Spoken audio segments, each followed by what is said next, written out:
Welcome back. You're still watching the news review right here on Power Breakfast with me, Fred Ndimuli. My panelists are still continuing to talk about the MPs in Russia. And yes, I can see quite some feedback from our viewers. Let me sample a few with regard to MPs traveling to Russia to watch the World Cup on your expense. These politicians would have waited for the country that wins and visit that country. What will they get by visiting them in Russia? Our MPs wametuzoea sana. They don't have Wanjiku at heart. Irongo Kangata, continue protecting your fellows. That's just what. Another one, the trip is stinking more than corruption. I wish it was Harambee Stars who are sponsored to go there. They can learn a few tactics to change soccer in our country. The legislators should be home asking questions of sugar, maize, and NYS scandals. Then he says here, say hi to my able Senator Kangata. My name is Kahari Mwangi from Murang'a County. At least. Yes. It's a big shame, a country in which more than 50% of the population live in abject poverty and MPs are going to take selfies to a hungry family. A country grappling with grand corruption. Are these MPs serious in wise spending of the country's resources? Kenyans are angry. Yes, indeed, many Kenyans are angry. This kind of impunity of misusing government money is not only in parliament, but in the system, public sector system. Imagine when someone is bereaved, government officer fights over attendance to the burial, not because of anything, but because of DSA. I don't know exactly what DSA is. Yeah, daily subsistence allowance. Yes, most of these parliamentarians are from government offices, and they're extending impunity to that level. Well, keep your comments coming. There are very many. Those parliamentarians in Russia should be surcharged the expense incurred and thoroughly caned for misplaced priorities. Fred, let me put a rejoinder. And I don't want us to go back. Not on the issue. Fred, I agree with Kenyans that as a country we need to tame the excesses in the executive. In the executive, not in the executive. There's so much wastages in the executive that sometimes you really wonder. You know, there's a CS. We normally at the airport at the same time with CS. And this CS is escorted by more than six four-wheel drive cars every time he comes to the airport. 6. Some of these cars are empty. There's nobody inside. And sometimes I think it is not right that we see all these successes. Why would one CS be escorted by more than 6 four-wheel drive cars? Some of them are just escorting. There's nobody inside to demonstrate power. And I think the executive needs to really tame these successes, because we are really wasting so much resources, which ideally should be used. When we get a few MPs traveling to watch World Cup, then the whole thing comes up. But the media is just silent. Why can't the media follow up these things and see how they are wasting resources? Okay. Yeah. And one more question to you. Could the MP for Lagos Songa kindly explain why Harambee Stars KFF for Gor Mahia was not sponsored by Parliament to go to Russia? That's Masese from Nakuru. But I want us to move to other headlines now. The government says it will be increasing the number of national and county schools with day schooling wings, even as it seeks to discourage boarding schools. Appearing before the National Assembly's Education Committee, the Principal Secretary in the Ministry of Education, Dr. Bello Kipsang, spoke of proposals to contain the spate of arson and general unrest in secondary schools. And as Enoch Sikolia reports, the number of students arrested so far has hit 142. A picture montage of dormitories, classrooms, laboratories, and administration blocks touched by students of various schools across the country. The spate of student unrest sweeping the landscape has left stakeholders scratching their heads. We shall not ask government. Education PS Bello Kipsang seems to suggest that the upbringing of some students could be fueling the unrest, and says the ministry is increasing the number of national schools with day scholars. Going forward next year, we shall spread this to some of our schools, Boy Girls in Eldred, which people can commute from the town, Kisii High School in Kisii, which is in town, Mamangina Girls, Shimolateo High School. The PS, who appeared before the Parliamentary Committee on Education, admits that clearly there is a problem in secondary schools, and a walk towards day schooling might be a long-term solution. We would want to increase opportunities in day schooling, so that we as parents can also get an opportunity of engaging our children and making sure that these children are adequately taken care of. The students of Meru School don't fear exam. But the Kenya National Union of Teachers maintains that there is a quick fix to the problem. The union boss, Wilson Sosion, says a research by his team has revealed that students are opposed to a series of social policies and conditions, and they seek to change them. The Teachers Service Commission and the Ministry of Education policy of delocalizing school heads has contributed very greatly to the 2018 students' unrest in school. But the PS, Dr. Bello Kipsang, is not buying into Sosion's arguments. In fact, he says more transfers are on the way. Let's leave teachers be public servants and be able to work anywhere in this country. All these schools have their own set traditions, they have their own set standards that have been driven by the previous principals who have been in those schools. And these changes have affected the smooth running, the smooth management of the schools. Because when you change a principal, you change many things. We've not had anybody saying that we've not been consulted on the new county commissioner or the new OCBD to a police station.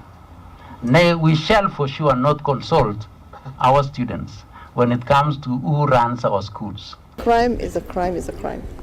Even as the debate rages on, Education Cabinet Secretary Amina Mohammed says students involved will be held responsible and parents will bear the cost of reconstruction. Enoch Sikolia, Citizen TV, Nairobi. It's been the biggest talking point this entire week, the unrest in schools, the torching of school property by students to express displeasure and frustration. Two things emerge from that story: the issue of delocalization, the issue of transfer of head teachers, and the fact that now, the second point is the fact that the government is looking towards day school as probably part of the long-term solution. And that's what I want us to start with. This over-reliance on boarding schools, the fact that in Kenya it is a culture that you have to go to boarding school for you to pass well in an exam. It is not the culture in other jurisdictions. Other places, day schools are much more. But in Kenya, we seem to have placed boarding schools on a pedestal, that unless you go to a boarding school, you will not qualify, you will not be successful in life. Do you agree with the PS that yes, that could be part of the problem, that boarding schools have ensured that parents are detached from their students for longer periods? Probably the reason why we are not resolving the problem of school unrest is because of having very simplistic diagnosis of the problem. And we are not clearly diagnosing this problem. The issue of boarding schools has nothing completely to do with unrest in schools. And I do not think by creating more day schools or by taking students through the day school or the day streams is going to solve the problem at all. I actually think the problem with our system or with the students unrest in schools has to do with the impunity that we have in this country.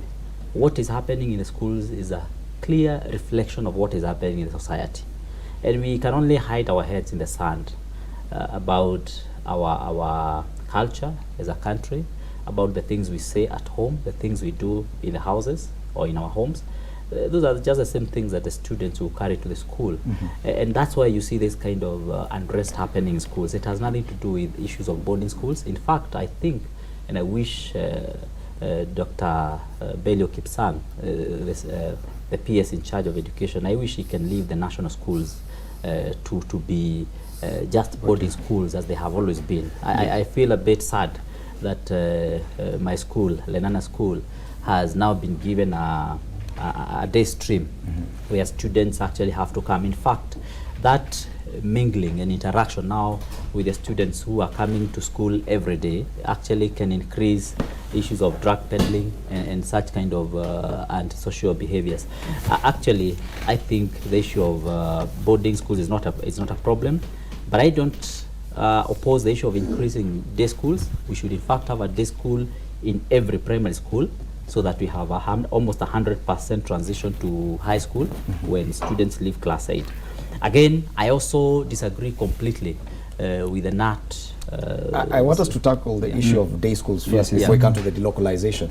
And of course, issues of parenting and how much it has changed come into play. There are those who say that parents are so detached from their children, they've left everything to teachers who are now not able even to discipline the students because caning is no longer there. So no one is really taking care of these children, and once they put in boarding school, it is up to them and their own devices. That probably, if we rethink and go back to the day schooling system, where parents interact with their children on a daily basis, that probably that will change their upbringing and probably cases of indiscipline. The proposal by the ministry to increase the number of day schools as a way of stopping these unrests shows you how deficient of ideas the ministry is. Because from where I sit, boarding schools are the institutions that give an opportunity for students to get disciplined. They get the focus, they stay in the same environment, they learn together, and they improve skills, and they even improve performance. So on this unrest, I don't think boarding school, the fact that we have more boarding schools is the cause. The cause is the fact that, first of all, we have removed the process of discipline from teachers by this law that barred teachers from disciplining students.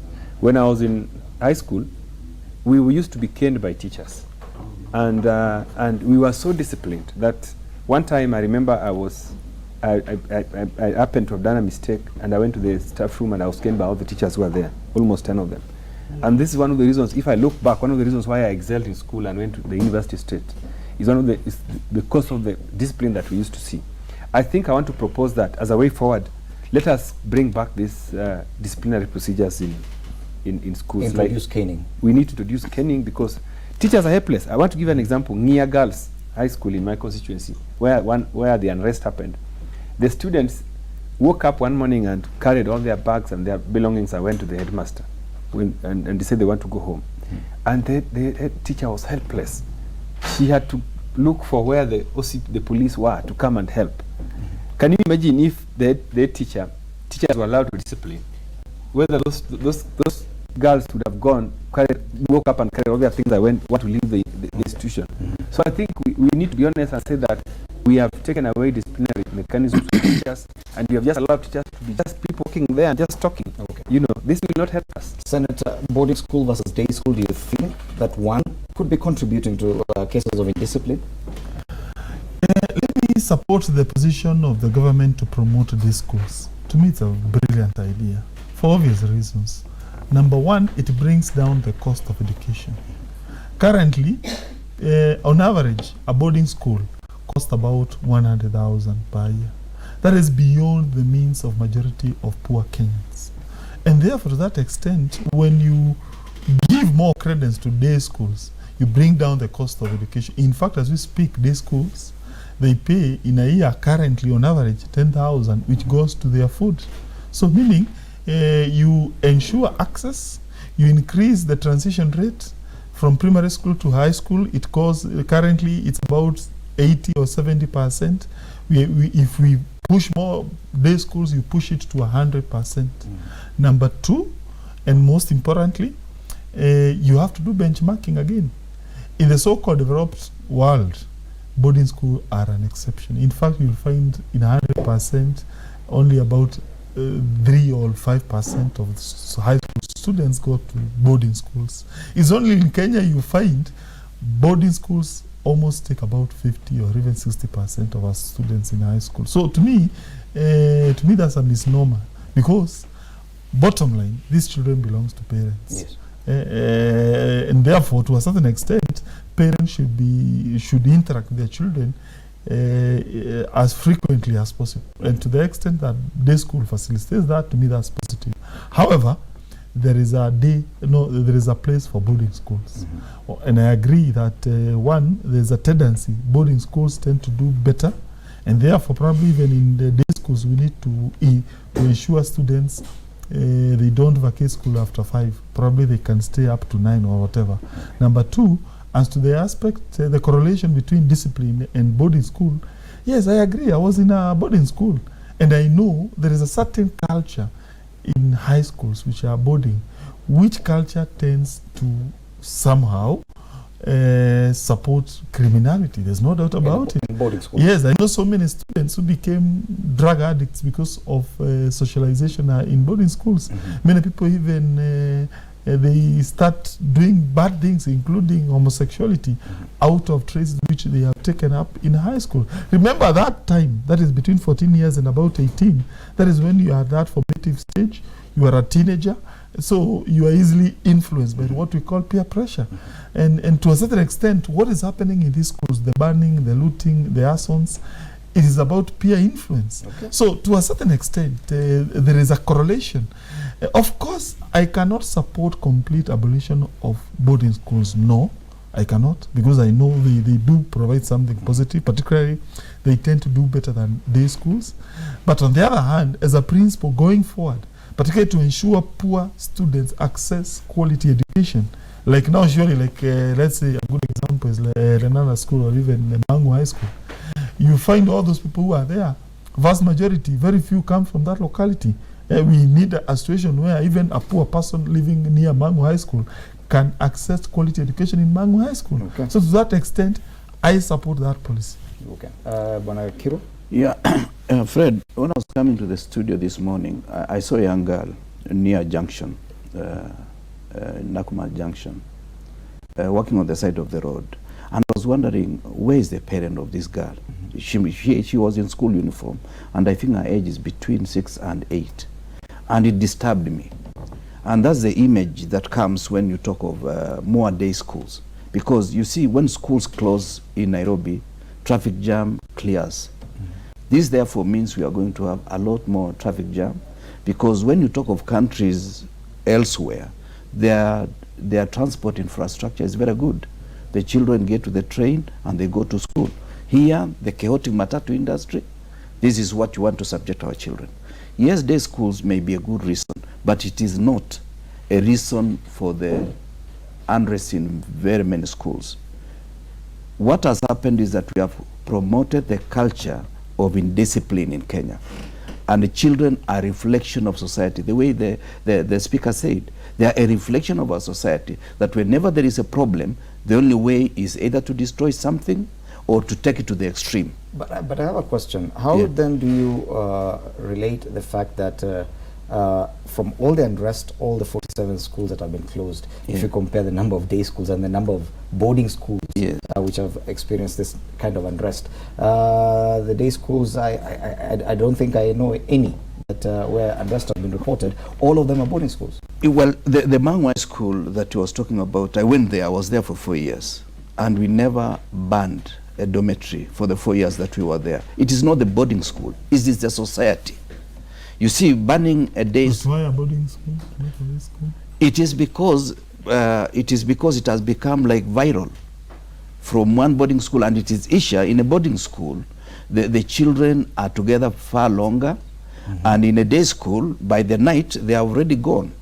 But you realize most of these fires, they happen at night when others have slept, because it is not really all the students. I'm sure in a school of, let's say, 1,000 students, probably 1 or 2 may be involved. On the issue that the children will be with the parents, ask yourself, a child in a secondary school, where is the parent likely to be? Is likely to be in an office working, and they part ways with the child at 5 o'clock. She goes to the office, or he goes to the office as the child goes to school. So the interaction is not even there. By the time the child comes in the evening, she's sleepy, and the parent comes in at 9 o'clock. When the child has already slept. So it is not a panacea. Yes, you are trying to relieve in terms of the cost of schooling, but you cannot say this is a panacea to the unrest in schools. Would you have a different explanation as to why day schools have not been as much affected by the unrest as their counterparts in boarding schools? Yeah, it's just the same reason. A lot of bad things happen in the darkness. So when people are sleeping, is when a lot of these truant boys and girls carry out their activities. And so that's why you'll find fewer and fewer day schools have those kind of problems. But again, also remember, the boarding schools have more establishment, and the infrastructure is more developed. They have dormitories. You know, unless you ban a dormitory, there won't be so much impact. You've not done, you know, yeah, because if you ban a classroom, really, what are you banning in a classroom? Unless you go and ban the kitchen, and rarely do students ban the kitchen or the dining hall.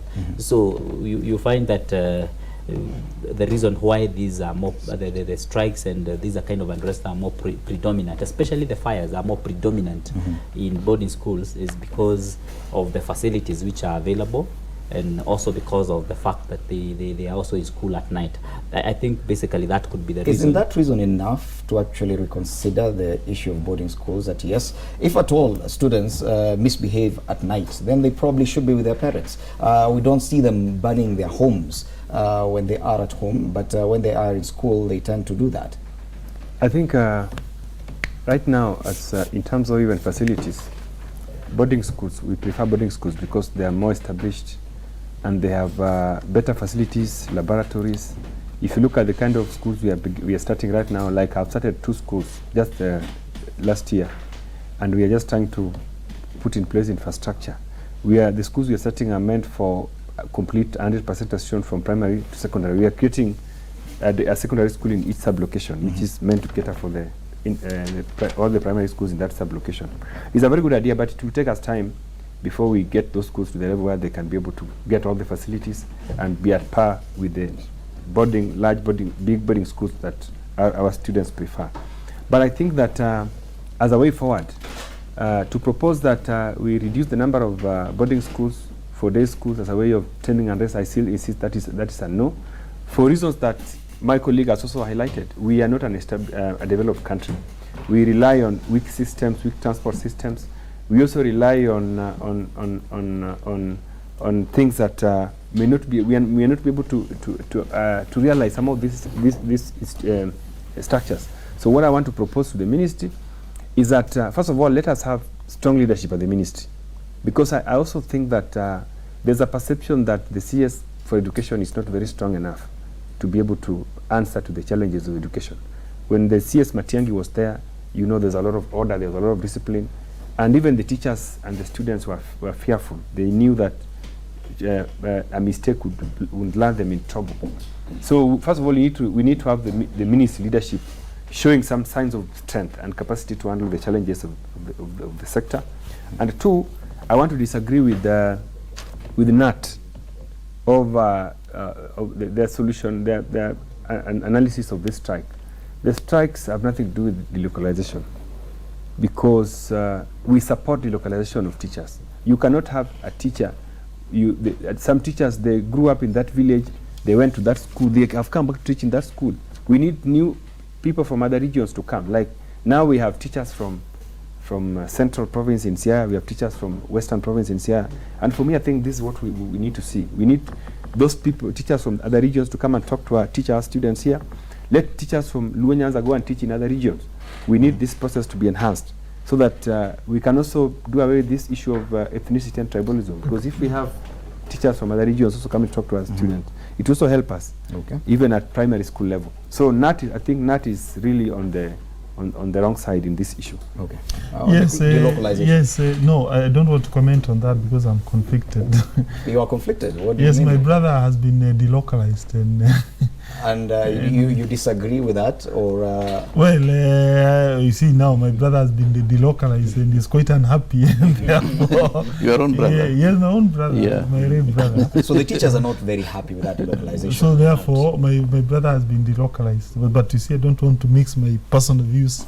But it is those personal views that count at the end of the day, because everyone has an opinion about this. Yes, it may. No, you see what happens. When you're talking about something, you need to be objective. You should not mix your personal views with the public views. So, but allow me to discuss about the issue of day, because I'm very passionate on that.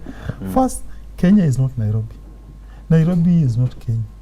The problems of Nairobi should not be universalized. When you're talking about day school, think about that poor person in the village. Think about that poor boy or child who cannot afford money to go to Alliance or Mangwai School or whichever. Think about that. And there are too many in this country. And I can tell you, because of that culture of boarding, it has made so many young people not to go to school. I can recall when I was growing up as a young person, everyone used to think about boarding. But and therefore, it was between 93 to 97. Those people who could not afford to go to boarding schools in high school used to leave school. They would just abandon. There were few day schools. 2, the boarding schools were just too expensive. So what happened? A whole generation of young people in Central Province failed to go to school. Then, by the time we were turning into new century, a criminal group came up. It took the entire generation. I saw my fellow young people who never went to high school joining that criminal outfit. It brought problems for the next 10 years. It was tamed, I think, in Mishuki in about 7 years ago. So I have realized when you have a generation that is not educated, to me, that's a danger to any society. And therefore, to the extent I saw boarding school system playing a role in excluding young people from going to high school, that is when I started having that idea, we must promote day schools. And by doing that, 1, you collapse the cost of going to school. From 100,000, a day school will provide education at about 10,000.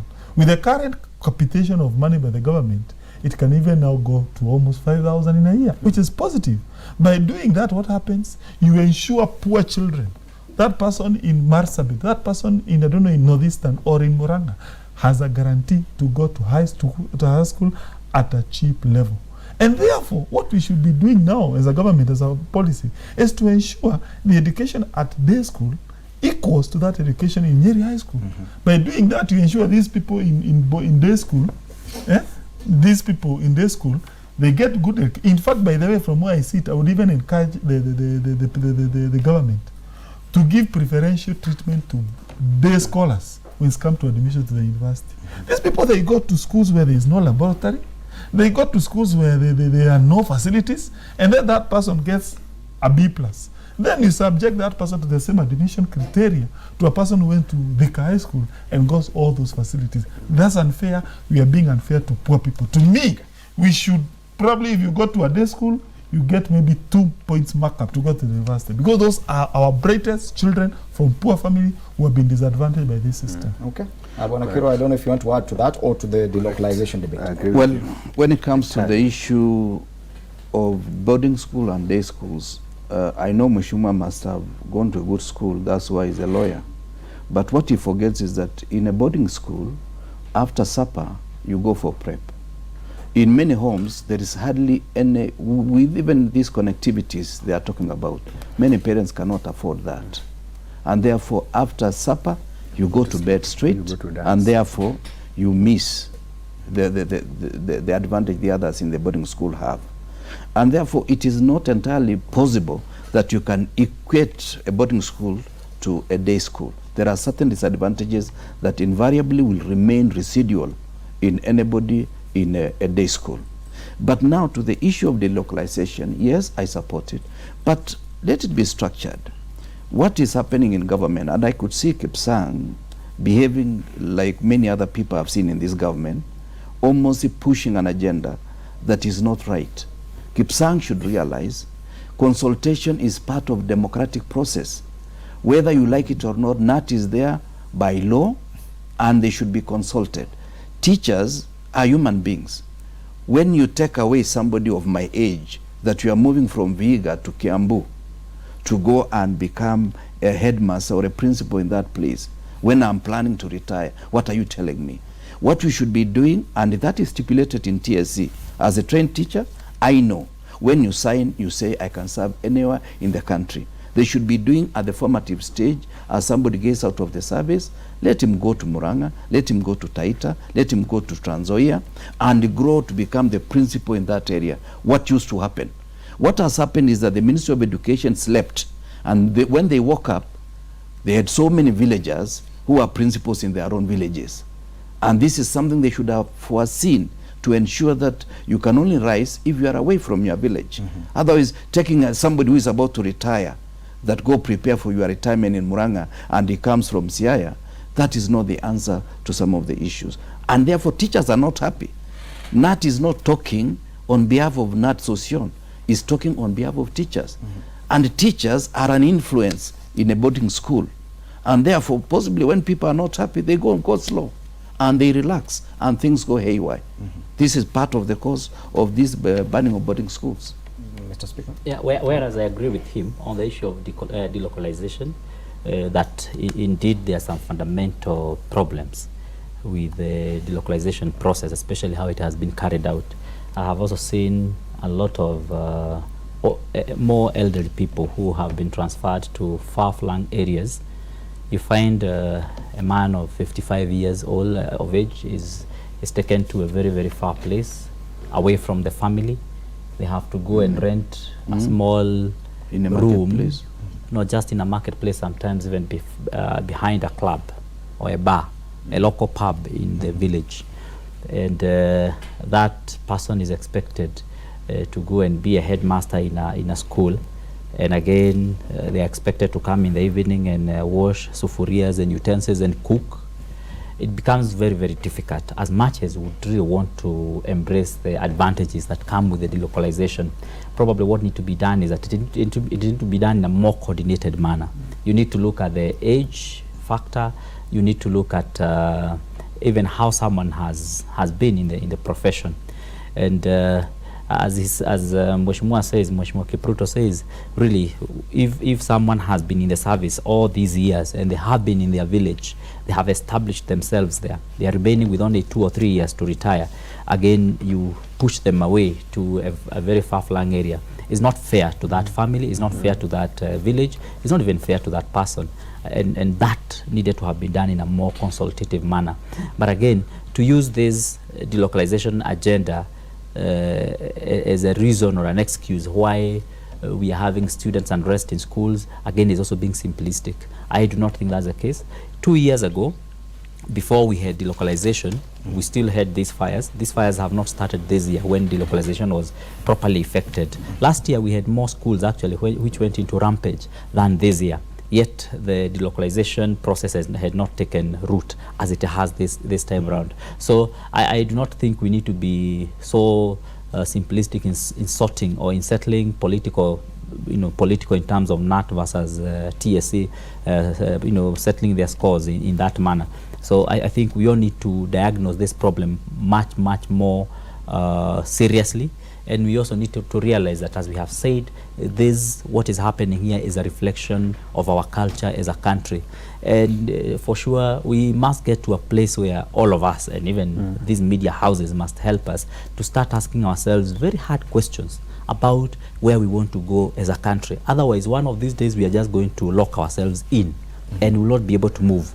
On this side, you have people importing goods which are substandard, and they are allowed to do so by all the systems which are supposed to have curtailed that. When you go to schools, you can't have any quality learning because students are rampaging. When you go to our roads, again, you have too many accidents because everyone is driving when on WhatsApp, when on phone call. And so long as they are not being seen by a policeman, they are doing that. We have a culture in this country that we must bring to a halt, that we must bring to an end. And that's why I want to support our president in what he's doing at the top. Because he's kind of now saying, Kenyans, we need to wake up. We need to stop this kind of a culture. But politicians and Kenyans won't allow that. They are frustrating him. They'll ensure that this does not happen. Back to the issue of delocalization, do you see the risk that has been pointed out by Bwana Kirwa and Bwana Speaker here, that yes, probably it is a good policy, but the kind of way it's being implemented, that could be the problem? Yeah, that's true. To subject old teachers who are 55 years and above, and you take them to other regions, I think that's unfair, and I think that needs to be checked. But when NAT opposes the whole system of delocalization, I think that's when we disagree. But Fred, early this year, there was an uproar when the KCSE results were out, and remember, I was part of the team that complained that maybe the government deliberately decided to ensure that a lot of students failed. And if you look at the ramifications of that decision, right now you find that a lot of universities are going to close because they do not have people to absorb. Some of these satellite campuses that were opened by the universities in various parts of the country, they cannot get students to admit. And I tend to think that probably these riots have a relationship to that decision. And there's been rot in the exam system in this country, where you find that almost everybody has passed. You find a university student who cannot even communicate in English. We have seen them in the media here. And I think the process of improving some of these things could be one of the reasons why we are having these strikes. I was told by one teacher that these students who are bringing this unrest, they are fearing some exams because the teachers have been transferred and they are not sure whether the new teachers are going to facilitate them to pass the exams. So I think, in a nutshell, I think there's a whole lot of issues, including the corruption, the rot in the systems, which again we want to urge everybody involved, the parents, the ministry, the teachers, to help us all and root out all these rots, so that in the end we will have a system that is efficient. Remember, when we were in high school, we never used to get all these many A's that you find. You find that in a school almost everybody has A's as A. But then at the end of it all, when they go to campus, you find that they are unable to even perform and be able to do their university courses very well. So I think let us all support these reforms that are realistic. Senator, you still don't have anything to add on that issue of delocalization? No, I think I want to support the contention that probably we need to delocalize young people. Yeah. That is, immediately, once you enter into the profession, you probably are not even married. It makes sense for you to start off first posting away from that makes a lot of sense when you're starting off. But as you age, it makes sense for you to go because probably you have a family, you are settled, and it doesn't make sense for you to be delocalized when you are quite old. Probably they need to rethink that aspect. But also we need to. But I also want to reiterate the importance of day school. I'm very passionate about that school because, by the way, you see, one thing I've noted: poor people in this country, they don't have a voice. They don't have a voice. You'll find, for instance, at day school, a person will come and make a proposal to convert it into a boarding school because that person has a vested interest. You know, boarding schools they tend to mint money, right? So we need to give power back to the poor people through empowering day schools where a vast majority of poor people take their children to.